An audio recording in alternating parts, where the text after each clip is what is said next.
राधा माधव उन्नयन संघ जेफ्रुपानो drugs no केबेङै सामुं खालाय दङ तिनि बहायनोहाय राधानगर ब्यामागारनि बसकांनि सिमि फेकजोंनाय मानै फालनाय तै जानाय रमै पश्चिम थानानि यागो याफारि लायखा कक्टमाव साइमानखा अरम जानाय बरफ नि नक आरालियानि पाल पारावो बिनि मुं आशिष पाल बिनि यागनि न 70टा कोटा मानजाखा आबनो बाजाराव फाना थाके 10-15 हाजार रां मारिनिङानो हनै साइखनरका राधा माधव उन्नयन संघ तै खरकसा आमचाइनि बरफ भास्कर चक्रवर्ती फेकजांनाय कागजाक त्रिपुरा सोनामना हनै हास्टेनि मन्त्री अक्रा जेसक चिरि खक्तंनि आबसुगनो आगरतलानि खाकला बनो बासाय फाल दङ किरिया खायै आबो हापांनि जासामुंदा हनाय एबा हापांनि नायकलमा हनिया आबनो ताबु वान सलाय दं हालुखर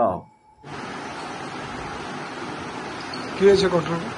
রাধা মাধব উন্নয়ন সংঘ সবসময় ড্রাগস বিরোধী অভিযান চালিয়ে যাচ্ছে। কিছুদিন আগে আমরা ড্রাগস এবং সিগারেট ধরেছিলাম। অনেকটি সিগারেট ছিল প্রায় 3 থেকে 400 মতন। আমরা পশ্চিম থানার হেফাজতে দিয়েছি। আজ সকালে কি হচ্ছে, আমরা দুর্গাপূজার চাঁদা তুলতে গিয়ে একজনকে দেখেছি একটা মেয়ের কাছে ড্রাগস বিক্রি করছে। ওই সময় আমাদের পাড়া প্রতিবেশী বলেছিল আমাদেরকে যে ওই লোকটাকে ধরতে, কারণ অনেকদিন ধরে ওই আসছিল বলে। তো আজকে আমরা ক্লাবের পক্ষ থেকে রাধা মাধব উন্নয়ন সংঘের পক্ষ থেকে ওকে ধরেছি। ধরার পর ওর কাছ থেকে প্রায় 70 থেকে 80টা ড্রাগস পেয়েছি, কোটা যেটা বলে। তো পুলিশকে আমরা বলেছি, পুলিশ এসেছে।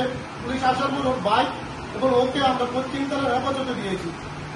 ওর নাম আকাশ পাল, বাড়ি আড়ালিয়া পাল পাড়া বলে জানানো যাচ্ছে। ঠিক আছে।